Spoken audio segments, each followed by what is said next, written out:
This morning we're looking at Proverbs chapter 22. And I think that in all the time that I've been here, I have never preached a sermon out of Proverbs. So, forging new territory today. Proverbs is a tricky book to preach from because it's not a book of commands. It's not a book of promises. It's a book of truisms. How many of you have truisms that were taught to you by your parents or your grandparents? All right, give it to me, Madine. What's your truism? If you can't say anything good about somebody, don't say anything at all. There you go. If you can't say anything good, don't say anything at all. What are some other ones? I saw some other hands. A stitch in time saves nine. That's right. Rich had one. Oh. Yeah, we'll save that one. We'll just leave it here. How about that? Well, you can ask him later. It was how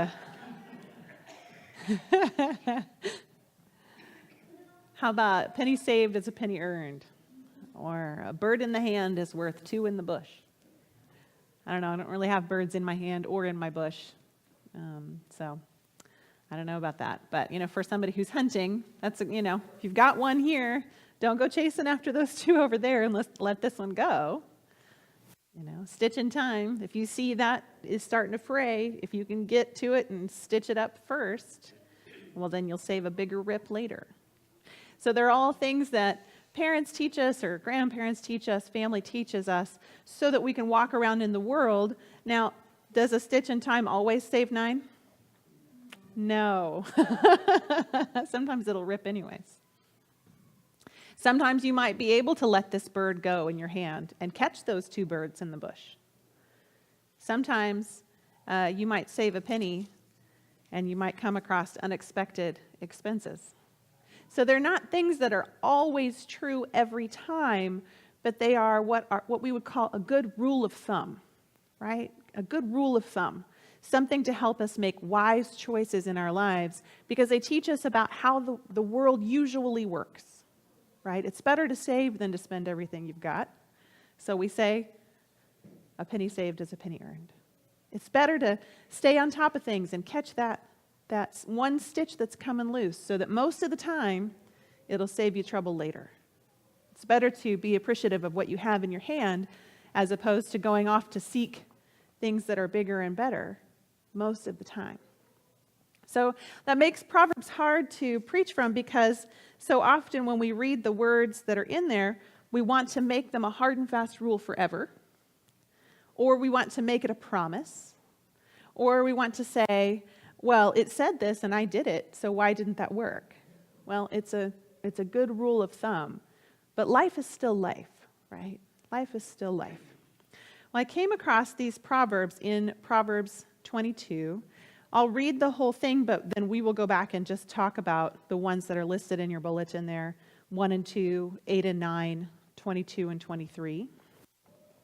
Because they go with our worship in the Word this morning that talked about rich and poor in the church, that talked about not playing favorites and giving dignity and value to every person we come across. So this is Proverbs chapter 22, and as we read through them, remember, these are rules of thumb, these are truisms, these are things that are true much of the time.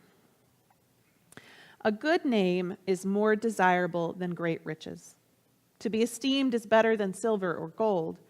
Rich and poor have this in common, the Lord is maker of them all. A prudent man sees danger and takes refuge, but the simple keep going and suffer for it. Humility and the fear of the Lord bring wealth and honor and life. In the paths of the wicked lie thorns and snares, but he who guards his soul stays far from them. Train a child in the way he should go, and when he is old, he will not depart from it. The rich rule over the poor, and the borrower is servant to the lender. He who sows wickedness reaps trouble, and the rod of his fury will be destroyed. A generous man will himself be blessed, for he shares his food with the poor. Drive out the mocker, and out goes the strife. Quarrels and insults are ended.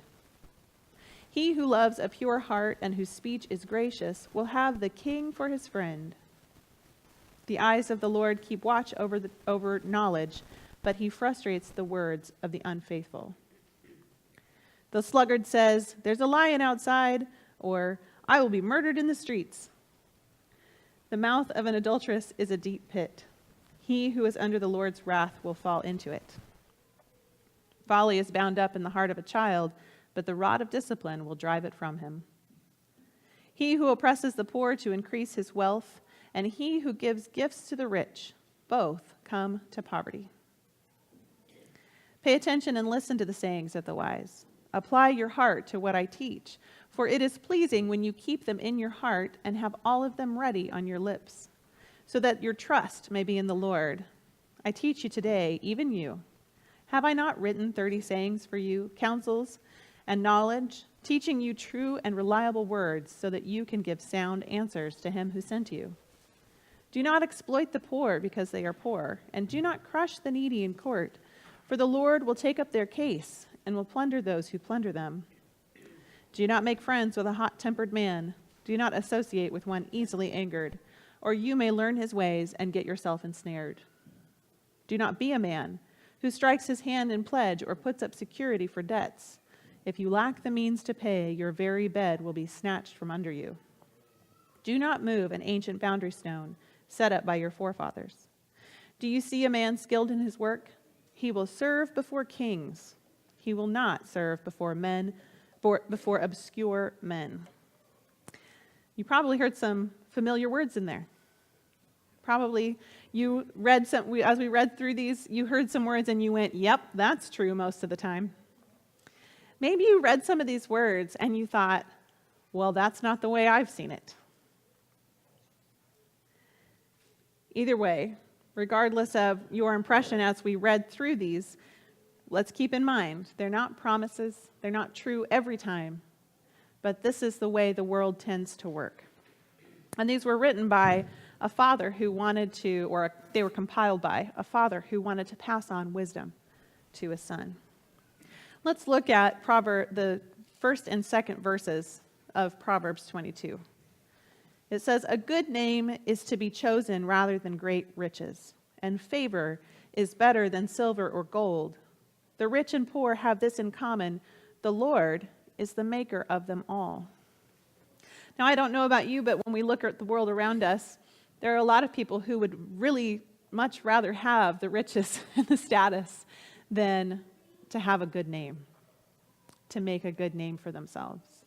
And that making a good name for yourself is not to be famous. Making a good name for yourself is to be known as a person of integrity. Simplicity and equality are two things that we value as friends. These are things that we hold close to us.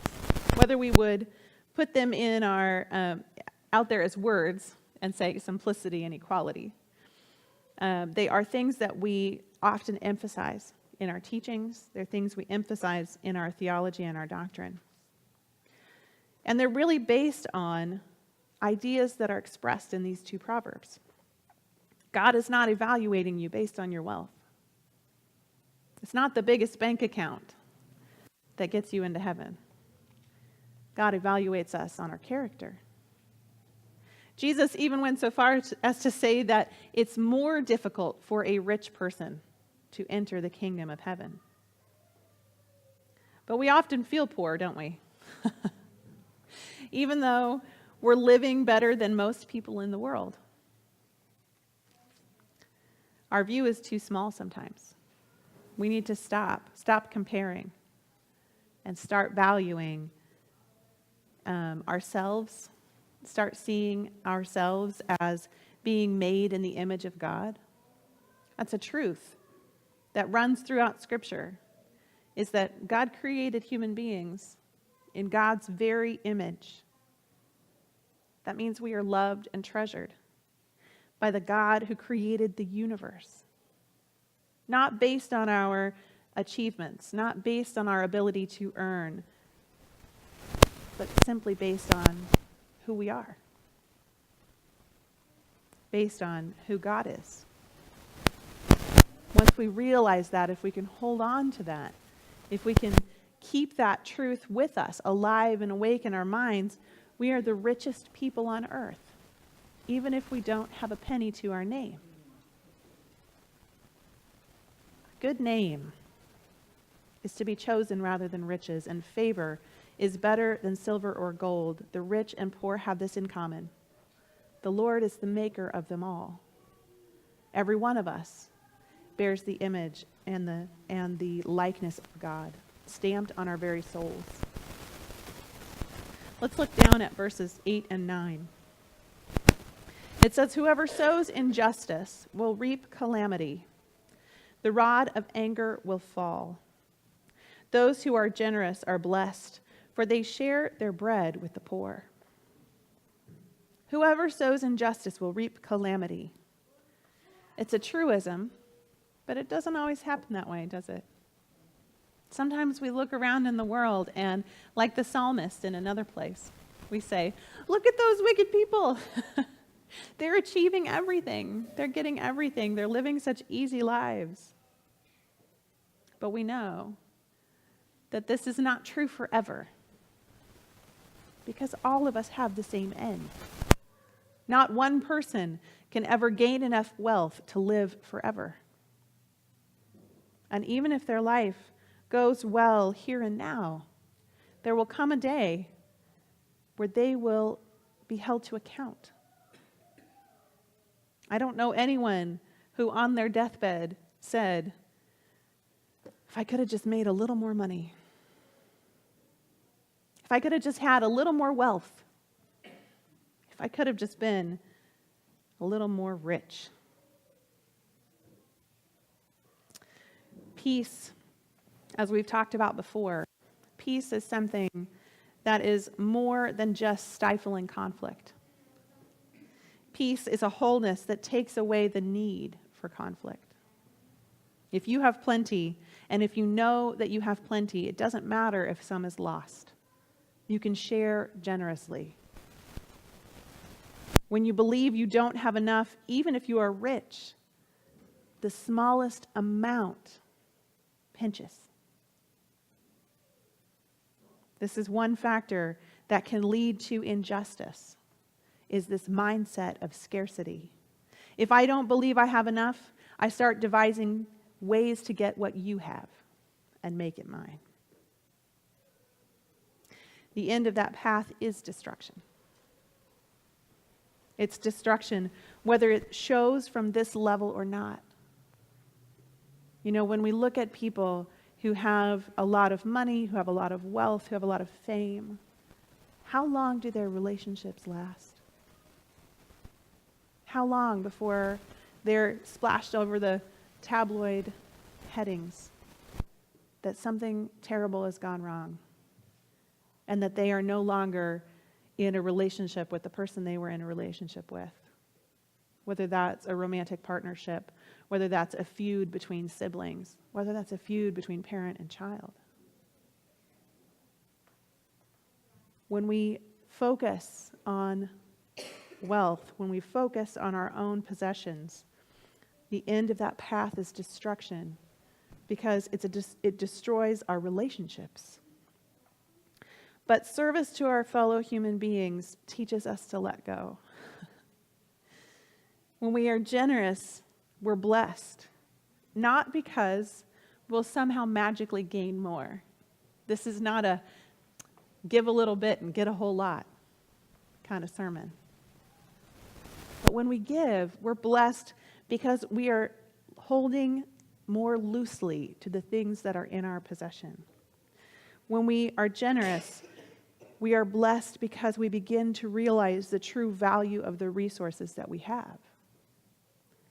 When we have a lot, this happens sometimes at my house.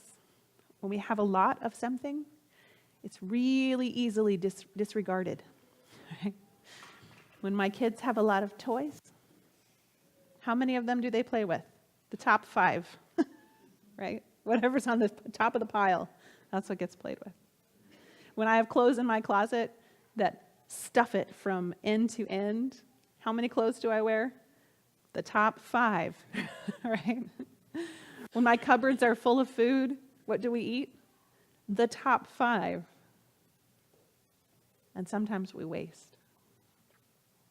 But when we give away, when we hold loosely, when we begin to see how much that gift is appreciated by someone else, we begin to value the resources that we have. You know, God does not want us to be alone and wealthy. That's the first thing God says after saying, it is very good, after creating people. God says, it is not good for human beings to be alone. Use your resources to build community, and you will never lack. Whoever sows injustice will reap calamity. The rod of anger will fail. Those who are generous are blessed, for they share their bread with the poor. Let's go down to verse 22 and 23. It says, do not rob the poor because they are poor, or crush the afflicted at the gate. For the Lord pleads their cause and despoils of life those who despoil them. You know, sometimes injustice comes because we feel vulnerable and we start to take our insecurity out on those who are below us on the social ladder. We see that a lot with bullying, with kids that are bullied, with adults who bully others. Those who bully are often insecure about their own worth and value. They begin to take their insecurity out on those who are easy targets.